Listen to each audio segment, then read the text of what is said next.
Hello students, welcome to my YouTube channel. आज के इस लेक्चर में हम सीखने वाले हैं विभाग डी का प्रकरण नंबर 4, जिसका नाम है हुंडी ओ। हुंडी के अंदर आज हम दाखिला नंबर 1, दाखिला नंबर 2 और दाखिला नंबर 3 करने वाले हैं, जो हैगा लेनी हुंडी के बारे में। ओके, तो चलो शुरू करते हैं दाखिला नंबर 1 से। रुजुए तारीख 1/1/2025 ના રોજ ₹8,000નો માલ વિલપાને વેચ્યો। અહીંયા શું થાય છે? વેચાણ થાય છે। કોણ વેચાણ કરે છે? रुजु। કોને વેચાણ કરે છે? વિલપાને। रुजुए તેટલી જ રકમની એક માસની મુદતની હુંડી વિલપા પર લખી। बराबर याद रखो, हुंडी कौन लखे? वेचनार लखे। कोना ऊपर? खरीदनार ऊपर। अहिया कौन लखे छे? अहिया लखे छे रुजु। कोना ऊपर? विलपा पर। रुजु हुंडी लखे छे विलपा पर। रुजु कौन छे? वेचनार छे अने विलपा कौन छे? खरीदनार छे। जेनो स्वीकार थयो, स्वीकार थई जाए एटले शुं बनी जाए? लेणी हुंडी बनी जाए। कोना माटे? रुजु माटे शुं बनी जाए? लेणी हुंडी बनी जाए।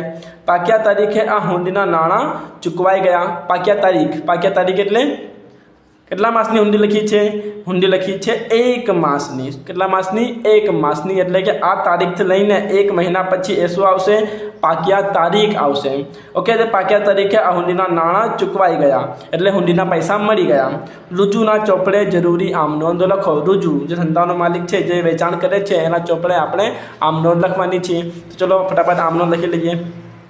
तो रुजुना चोपड़े आम नोंध तारीख विगत खापा उधार रकम जमा रकम। पहली आम नोंध शू थशे? पहली आम नोंध थशे वेचाणनी। वेचाण थई हती ने, वेचाणनी तारीख शू? 1/1/25। वेचाण शू थाय? हमेशा जमा थाय। अने कोणे वेचाण थाय छे? विलपाने। विलपा कोण छे? लेनार छे। विलपा खाते उधार, ते वेचाण खाते 8,000 बाबत लखाशे के विलपाने माल वेच्यो तेना। पछी ते ज दिवसे शू करी? हुंडी लखी। कोणे हुंडी लखी? हुंडी कोने लखी? रुजुए। कोना ऊपर? विलपा ऊपर। જ્યારે પણ હુંડી વેચનાર લખે તો શું બને? લેણી હુંડી બને વેચનાર માટે। ઓકે, તો લેણી હુંડી શું થાય? લેણી હુંડી થાય હંમેશા ઉધાર। લેણી હુંડી એ શું છે? લેણું છે। લેણું હોય શું હોય? ઉધાર હોય। લેણી હુંડી શેના ઉપર બને? દેવાદાર ઉપર બને। ઓકે, તો લેણી હુંડી ખાતે ઉધાર। અને કોના ઉપર હુંડી લખી? વિલપા। અહીંયા હુંડી સ્વીકારનાર કોણ છે? વિલપા છે। સ્વીકારનારને પછી પરત કરે છે, એટલે એ આપનાર થયો એક પ્રકારનો। એટલે લેણી હુંડી ખાતે ઉધાર, તે વિલપા ખાતે 8,000 બાબત લખાશે કે વિલપા પર 1 માસની હુંડી લખી, જે તેણે સ્વીકારી તેના। ઓકે, આગળ વધીએ। પછી શું કહે છે કે પાક્યા તારીખે આ હુંડીના નાણાં ચૂકવાઈ ગયા। પાક્યા તારીખ, તો પાક્યા તારીખની વાત કરીએ તો જેટલા માસની, કેટલા સમયની, જેટલા મુદ્દતની હુંડી હોય એ સમય પૂરી થયા પછી શું આવે? પાક્યા તારીખ આવે। અને એમાં શું કરવાના? 3 દિવસ વધારાના ઉમેરવાના। 3 દિવસ વધારાના ઉમેરવાના, જેને આપણે કહીએ છીએ છૂટના દિવસો। શું કહીએ? છૂટના દિવસો। અહીંયા કેટલા માસની હતી? 1 માસની હતી। ક્યારે લખ્યું? 1/1/25। તો 1/1/25 ના 1 માસ પછી શું આવશે? 1/2/25 આવશે। એટલે કે પહેલો 1 તારીખ, બીજો મહિનો 2025 આવશે। 1 માસ પછી એમાં શું કરવાનું? 3 દિવસ ઉમેરવાના, છૂટના દિવસો, એટલે કે વત્તા 3 દિવસ। તો શું આવશે? 4 તારીખ આવશે। 4 ફેબ્રુઆરી 2025। એટલે પાકતી તારીખ શું બનશે? પાકતી તારીખ બનશે 4/2/2025। અને પાકતી તારીખે પૈસા મળશે। તો આમનું લખવાનું 4/2/2025 રોકડ ખાતે ઉધાર, તે લેણી હુંડી ખાતે। જ્યારે પણ હુંડીના નાણાં મળી જાય તો રોકડ અથવા બેંક ઉધાર થશે, અને હુંડી જે લેણી હુંડી છે એ જમા થઈ જશે। ઓકે, રોકડ ખાતે ઉધાર, તે લેણી હુંડી ખાતે 8,000 હુંડીના નાણાં મળ્યા તેના। ઓકે, આ પહેલા પ્રશ્નમાં 3 આમનોંધ છે। આવી રીતે આમનોંધ થાય હુંડીની અંદર। ચલો આગળ વધીએ દાખલા નંબર 2 ઉપર। દાખલા નંબર 2 જોઈએ। વિશ્વાએ 15/4/2024 રોજ ₹6,000નો માલ 10% વેપારી વટાવે સોનાને વેચ્યો। કોને વેચ્યો? સોનાને। એટલે વેચનાર છે વિશ્વા અને ખરીદનાર છે સોના। કેટલા વેચ્યું? 6,000નો માલ 10% વેપારી વટાવે। 10% વેપારી વટાવ કાઢી દઈએ તો રકમ આવશે 5400। એટલે વેચાણ કેટલામાં થશે? વેચાણ થશે ₹5400માં। આગળ શું કહે છે કે વિશ્વાએ તે જ દિવસે, એટલે 15/4 જ શું કર્યું? લેણી રકમની 2 માસની મુદતની હુંડી સોના પર લખી દીધી। કેટલા માસની? 2 માસની। એટલે કે 15/4 પછી આવશે 15/5 અને પછી આવશે 15/6 અને 3 દિવસ ઉમેરવાના। 15/5 15/6 અને 3 દિવસ ઉમેરીએ તો 18/6 એટલે પાકતી તારીખ આપણે શું રહેશે 18/6/2024 એ આપણે શું બનશે પાકતી તારીખ બનશે। યાદ રાખજો 3 દિવસ વધારાના છૂટના ઉમેરવાનું। ઓકે, આગળ શું કહે છે જેનો સ્વીકાર થયો વિશ્વાએ આ હુંડી તારીખ 18/4 15/4 લખી 3 દિવસ પછી કેટલા દિવસ પછી 3 દિવસ પછી 18/4/2024 રોજ 12% દરે બેંકમાં વટાવી। શું કરી બેંકમાં વટાવી દીધી। જ્યારે પણ બેંકમાં વટાવો તો બેંક શું કરે છે બેંક આપણને પૈસા આપી દે છે તે જ સમયે જ। ધારો કે 3 દિવસ પછી વટાવીને તો 3 દિવસ પછી આપણને 5400 રૂપિયા મળી જશે। પાક્યા તારીખે બંને હુંડીના નાણાં ચૂકવાઈ ગયા છે। વિશ્વાના ચોપડે જરૂરી આમનોંધ લખો, જરૂરી આમનોંધ લખો। ઓકે, તો ચાલો ફટાફટ આમનોંધ જોઈ લઈએ। વિશ્વાના ચોપડે આમનોંધ। વેચાણ ક્યારે થયું 15 એપ્રિલ 2024 વેચાણ ખાતે જમા અને સોના ખાતે ઉધાર। અહીંયા લેનાર કોણ છે સોના છે, સોનાને વેચાણ થાય છે। ઓકે, તો સોના ખાતે ઉધાર તે વેચાણ ખાતે 5400 6000માંથી 10% વેપારી વેટાવ કાઢ્યા પછી બાબત જે સોનાને માલ વેચ્યો તેના અને પછી તે જ દિવસે 15/4/2024 દિવસે જ શું કર્યું તે જ દિવસે શું કરી હુંડી લખી। જ્યારે પણ હુંડી લખી તો શું બનશે લેણી હુંડી બનશે।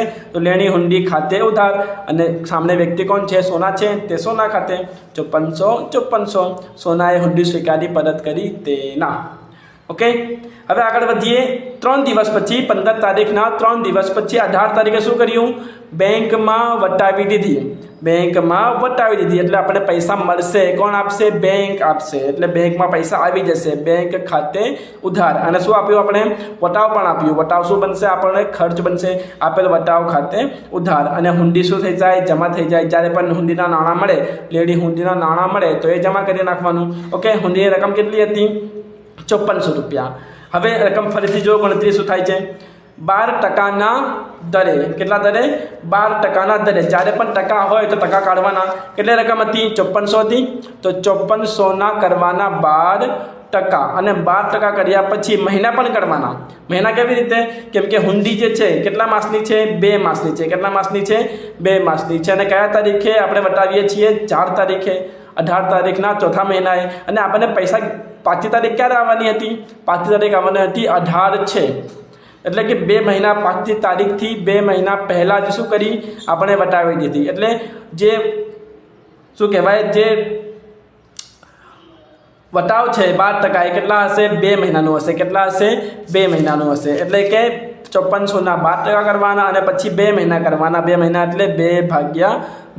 યાદ રાખજો પાકતી તારીખ પહેલાં જેટલા સમય પહેલાં વટાવીએ એટલા મહિનાનું શું કરવાનું વટાવ કાઢવાનું। તો 5400ના 12% અને મહિના પછી 2/12। તો આન્સર આવશે કેટલા આવશે એ આવશે 108 રૂપિયા। કેટલા આવશે 108 રૂપિયા। એટલે લેણી હુંડીના 5400 હતા એમાં 108 વટાવ આપ્યા અને જે બાકી રકમ વધી 5292 એ શું છે આપણને મળશે।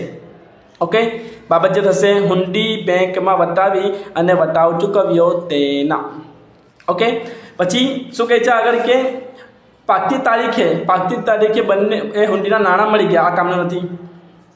પાક્યા તારીખે હુંડીના નાણાં ચૂકવાઈ ગયા છે એટલે કે પૈસા મળી ગયા છે પણ આપણને જો પૈસા મળી જ ગયા ને તો જે પાક્યા તારીખે આવશે ને તો એના સમયે આપણામાં નોંધ થશે નહીં। સામે સોનાના ખાતામાં થશે પણ વિશ્વના ખાતામાં નોંધ થશે નહીં। એટલે કે 18/6 2 મહિના પછી જે પાકતી તારીખ આવી એ દિવસે નોંધ થશે નહીં। કેમ નહીં થાય કેમ કે આપણા માટે હુંડી ગઈ આપણને પૈસા મળી ગયા એટલે આ તારીખે નોંધ થશે નહીં। ઓકે, જો તમને ખબર પડી હોય ત્યાર સુધી તો વિડીયોને લાઇક કરી જ નાખજો। લાઇક કરવા વગર જતા નહીં અને પોતાના ફ્રેન્ડ્સને શેર કરો અને ચેનલને સબસ્ક્રાઈબ ન કરી હોય તો કરી લેજો। ચાલો દાખલા નંબર 3 જોઈ લઈએ। દાખલા નંબર 3 મિલિંદે તારીખ 21/3/2024 રોજ બાકી લેણા પટ્ટે અહીંયા વેચાણ નથી વેચાણના બદલે શું છે બાકી લેણા છે એટલે આપણે માંગી રહ્યા છે। આપણે એટલે મિલિંદ પૈસા માંગી રહ્યો છે કોના પર અસીમ પર। તો એને શું કર્યું અસીમ પર 3000ની 1 માસની 1 મહિનાની શું કરી હુંડી લખી નાખી જેનો સ્વીકાર પણ થઈ ગયો। એટલે કે આપણે વેચાણની આમનોંધ થશે નહીં ખાલી લેણી હુંડીની આમનોંધ થશે। 1/4/24 રોજ બરાબર 10 દિવસ પછી 21/3 થી 1/4 10 દિવસ પછી મિલિંદે પોતાના લેણદાર પાયલને, ત્રીજી વ્યક્તિને અહીંયા આવી ગઈ છે, ત્રીજી વ્યક્તિ કોણ છે? પાયલ. પાયલને આ હુંડી વેચાણ શરૂ કરી આપી. વેચાણ શરૂ એટલે કે મિલિંદ જે છે ને અસીમ પાસેથી પૈસા માંગે છે અને જે પાયલ છે એ મિલિંદ પાસેથી પૈસા માંગે છે. તો મિલિંદે શું કર્યું? અસીમને જે હુંડી છે એ કોણે આપી દીધી? એ આપી દીધી પાયલને. એટલે કે અસીમ કોણ છે? અહીંયા દેવાદાર છે અને પાયલ કોણ છે? લેણદાર છે. કોનો? મિલિંદનો. અસીમ મિલિંદનો દેવાદાર છે અને પાયલ મિલિંદનો લેણદાર છે. તો મિલિંદે શું કર્યું? અસીમની હુંડી કોણે આપી દીધી? પાયલને આપી દીધી. એનો મતલબ એ થાય છે કે અસીમ પાસેથી પૈસા કોણ વસૂલશે? પાયલ વસૂલશે, આપણે નહીં. બરાબર.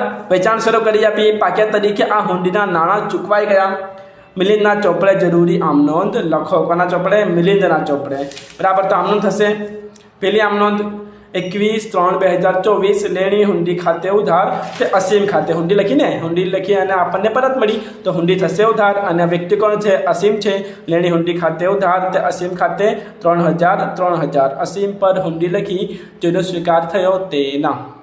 બીજી આમનોંધ 10 દિવસ પછી શું થાય છે? 1/4/24 આપણે શું કર્યું? વેચાણ શરૂ કરી નાખ્યું. કોને? પાયલને. તો પાયલ લેનાર છે. પાયલ ખાતે ઉધાર અને હુંડી જાય છે. હુંડી શું છે? લેણું છે, મિલકત છે. મિલકત જાય તો જમા.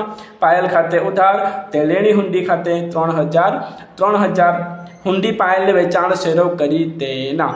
ઓકે. જ્યારે પણ વેચાણ શરૂ થાય ને તો લેણી હુંડી જમા થઈ જાય અને જે વ્યક્તિ છે ઉધાર થઈ જાય. પછી 25 તારીખ ક્યારે આવશે? 1 મહિના પછી આવશે. 21 તારીખ હતી. 21 તારીખના 1 માસ પછી શું આવશે? 21/4 આવશે. અને એમાં 3 દિવસ ઉમેરવાના. 3 દિવસ ઉમેરવાના છૂટના દિવસો એ ઉમેરીએ તો શું આવશે? 24 તારીખ આવશે. પણ તે દિવસે નોંધ થશે નહીં. કેમ? કેમ કે લેણી હુંડી આપણા પાસેથી નથી, એ પાયલને આપી દીધું છે, તે માટે નોંધ થશે નહીં. બરાબર. આની સાથે દાખલા નંબર 3 પણ પૂર્ણ થાય છે. જો તમને સમજમાં આવી ગયો હોય તો વિડીયોને લાઇક કરી નાખજો, પોતાના ફ્રેન્ડ્સને શેર કરજો અને સબસ્ક્રાઈબ પણ કરી જ નાખજો. Thanks for watching.